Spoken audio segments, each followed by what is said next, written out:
Hello friends, hope you all are doing well. So welcome to my channel Smart Electricals. It's all about electrical engineering, which is widely considered as the toughest subject on earth. So here we are forced to memorize complex differential equations, stare at the abstract phasor diagrams, and somehow design circuits using components you cannot even see with the naked eyes.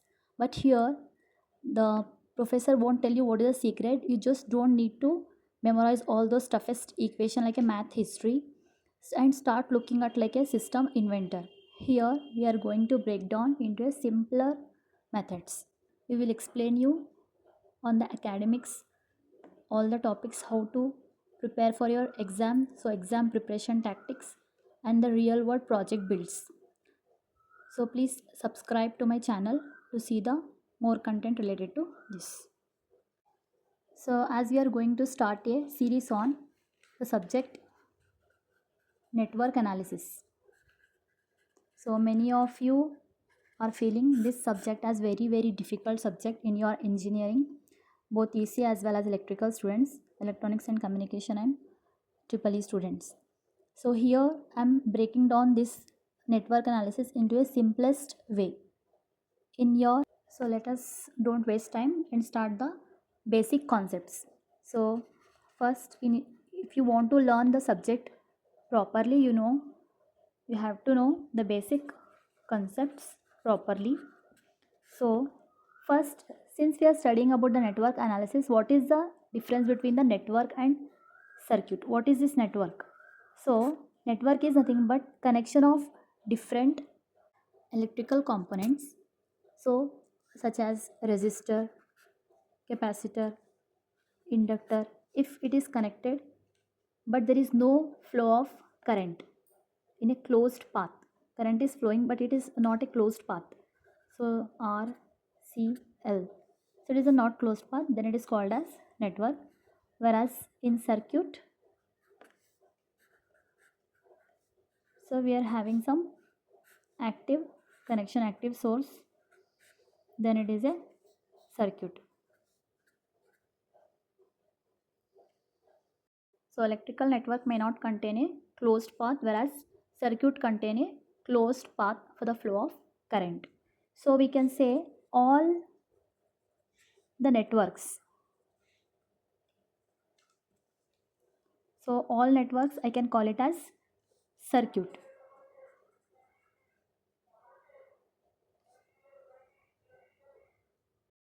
So I can say all the networks are not circuit, but all circuits are network.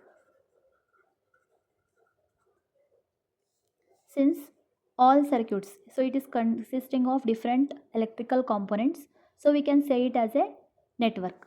These both are networks, whereas this one, that is the figure number B or diagram number B is your circuit, whereas A is your network. So all these circuits we can call it as network, but all networks cannot be circuit. So please remember this. So in exam they may ask what is the difference between the network and a circuit. So next let us see what are the difference between these circuit elements. So if you see this circuit, so these are the elements R, L, C, or R is resistance, capacitance, whereas inductance, and there is a voltage source, right? So here we can see this is a branch. So this resistor, so if I draw this, these are the branches.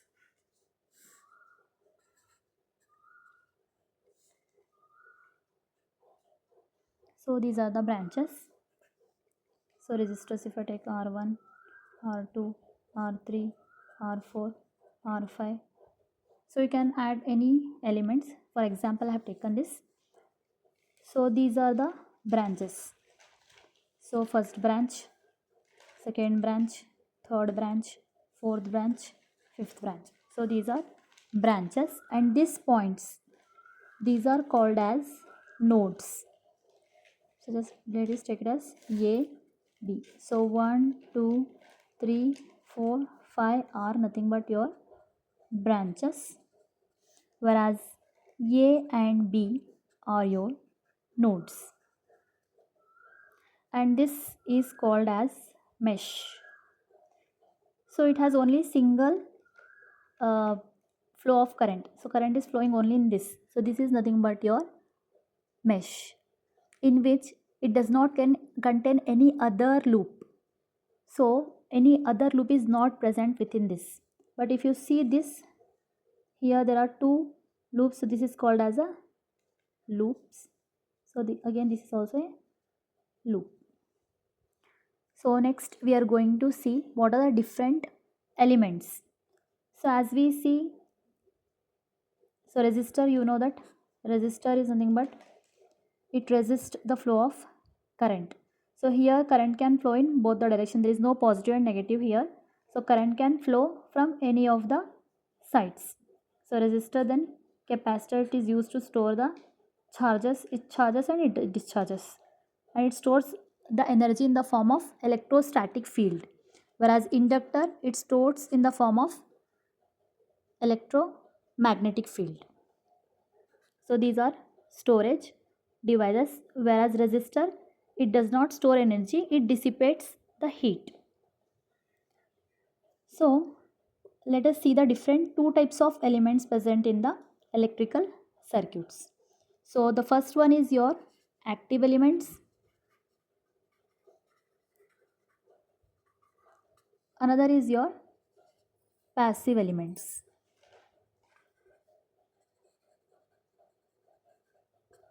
So active elements are nothing but which possesses energy of their own. So active elements are your voltage and current source. Voltage sources and current sources. So passive elements which does not possess energy of their own, that is nothing but your resistor, inductor and capacitor. They need energy from the other sources, for example voltage and current sources. So in active elements, so voltage sources are there. So here again we are having ideal and practical sources. Ideal and practical sources. So ideal means which delivers current. If it is a current source, let us take an example of an ideal current source. It delivers current at a constant constant terminal current. So ideal current source.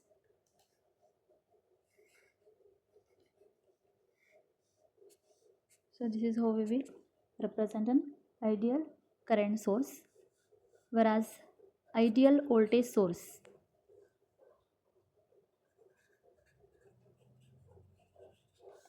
So you can represent in three different ways.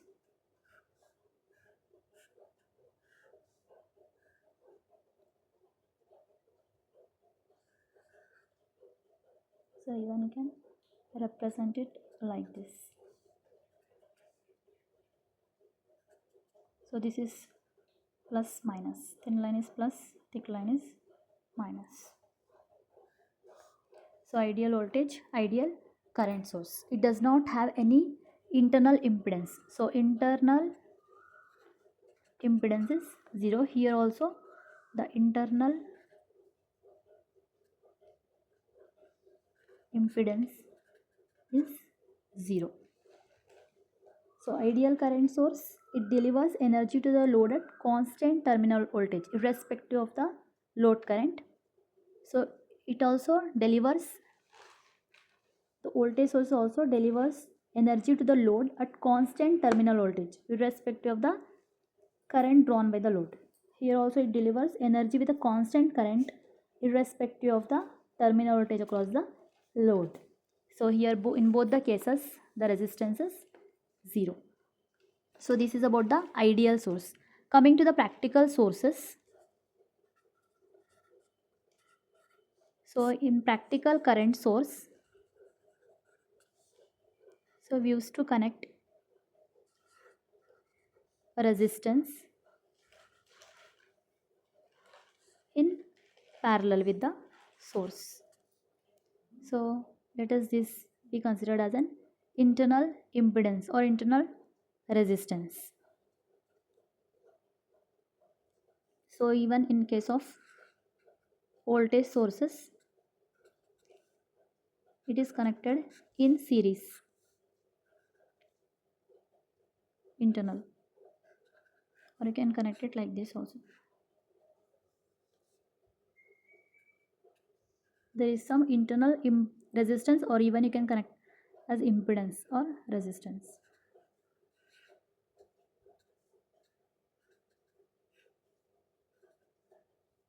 So these are the practical current source and practical voltage sources. So even we have dependent as well as independent sources. So for dependent sources, for example, if there is a dependent sources, these are all independent sources, whereas practical, these are independent. It does not depend on any of the other voltages or currents.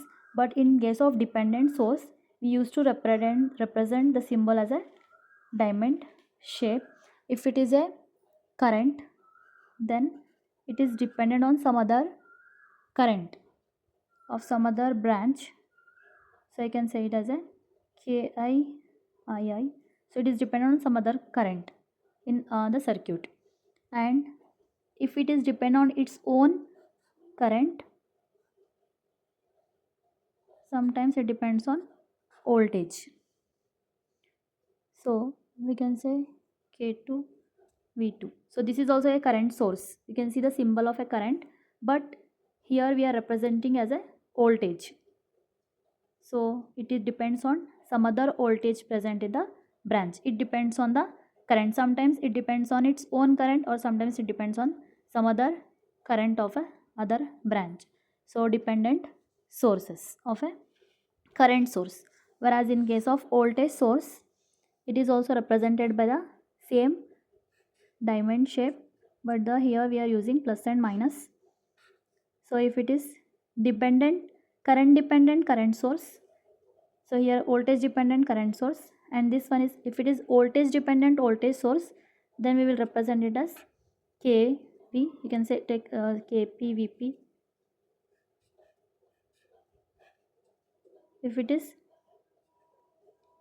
some J IJ, for just only for explaining, I am taking this suffixes as J. J is some other branch present in the circuit. It is not about this branch, some other branch. So if it depends on the voltage source depends on voltage itself, then it is called as voltage dependent voltage source. Here the voltage source depends on current, so it is called as current dependent voltage source. These two are dependent voltage sources. These two are dependent current sources. Current dependent current source, voltage dependent current source. Current dependent current source, voltage dependent current source, voltage dependent voltage source VDVS. This is voltage dependent, current dependent voltage source, so IDVS, or we can take it as CDVS, current dependent voltage. Active sources, passive sources, already we have seen. Active means voltage and current source. Voltage and current source possesses energy of their own energy. It does not borrow energy from other sources. Whereas passive, it does not have energy of their own. They does not generate any own energy, but they require energy from other sources. It depends on energy from voltage and current sources. Here it takes energy and it dissipates heat. It does not consume energy. These are not the consumer of energy. It will not store energy. It will dissipate in the form of heat. Whereas inductor and capacitor, it stores energy. These are the storage devices. It stores energy in the form of magnetic field, capacitor stores energy in the form of electrostatic field. So these two are active and passive elements. So we have seen linear, non-linear, active, passive. Then coming to the unilateral and bilateral. Unilateral means, as we all know, the diode PN junction, it will allow the current to flow only when it is forward biased. So if it is forward biased, current will flow only in one direction, whereas in case of reverse bias, the current will not flow. So if any diode or semiconductor devices are present, then such network is called as a unilateral network. If any of the other devices such as R, C, L is present, then it is called as a bilateral network, because in resistor current can flow in both the direction as well as in capacitor, and same case in case of inductor also. So these three are bilateral elements, whereas this one is your unilateral element. So any circuit whose characteristic behavior is same as like it is same as in direction of current is changing, so direction of current, it can flow in both the direction, then so only resistance capacitance is present, then it is called as a bilateral, whereas if semiconductor diodes are present, then it is called as unilateral. So coming to the next category, that is your lumped and distributed.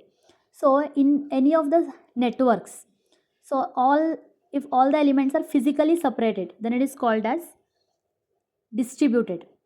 So if all the networks are not network elements are physically not separated and they are lumped together at one point, then it is called as a lumped element or lumped net. So lumped together for analytic purpose, like in textbooks and all, we will read resistor, inductor, capacitor, so small circuits we will draw and we will study. So all those things are your lumped together at one point. We will take resistance of 220 ohm, voltage source, so 11 kV. Some, for example, we will take 230 volts or 440 volts. Capacitor 0.1 microfarad. So it is lumped together, it is not distributed. But in case of transmission line, if you have seen big transmission lines, there the resistance is distributed per kilometer. For example, suppose if we take 20 ohms per 10 meter or 220 ohms per 10 kilometer.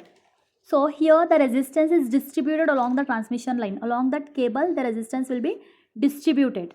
So same such in case of capacitor, inductor. So here the whatever the element value is there, it is distributed. Whereas for analytic purpose, what we will solve in, it is not practical, but in small circuits it is taken as a lumped. So lumped together. So it is not here, it is separable. So but here it is not separable, it is distributed throughout. So if you want to replace a resistance, here you can replace it, but here you cannot replace. You have to replace the whole transmission line, whatever the length it is described, you have to replace it. So transmission lines are having RL and C, which are distributed all along its length. Yes, understood? Next our topic is your series and parallel combination. So series and parallel combination of elements. For example, if I take resistance, so resistance, if I take it in series and the voltage across this, I'll take it as across the total network. So this is V, let this be V1, V2, V3. So the total voltage V is a sum of all the three voltages. So V is equals to V1 plus V2 plus V3, whereas just V1 is nothing but your, as per Ohm's law, I1 R1. So we'll just brush it up your Ohm's law. What is that Ohm's law? Yes. Current flowing through the circuit is directly proportional to So if any circuit in any branch, the current flowing is directly proportional to the voltage across its element. So I is directly proportional to V, or V is equals to IR. So from this Ohm's law, with the condition is temperature should remain constant. So it is applicable only to the resistor, inductor, capacitor. It is not applicable to the semiconductor devices. So V1 is equals to I1 R1 and V2 is equals to I2 R2, whereas V3 is equals to I3 R3. So if I add all the three, then from equation, let this be equation 1. So if I substitute all these three in equation number 1, so V will be I1 R1 plus I2 R2 plus I3 R3, right? So if you see, there is only one single loop is there, only one branch is there. So whatever the current flowing here, I1 is same as your current flowing in your R2, same current is your I3. So there is no current distribution, the same current is flowing. So I must say I is equal to I1 is equals to I2 is equals to I3. So if I substitute it here, I1 as I, I2 as I3 as I, so I'll take it as common. Then R1 plus R2 plus R3. So from this 2, V is equals to this. So R1 plus R2 plus R3, I'll take it as R equivalent. So V is equals to I R equivalent. So we can say R equivalent as R1 plus R2 plus R3. So any resistance connected in series can be added up. So this says that, so whatever may be the number of resistance, it can be 3, 2, 4. So whatever may be the numbers, if resistances are connected in series end to end, then you just need to add up them to get the total resistance or equivalent resistance, right?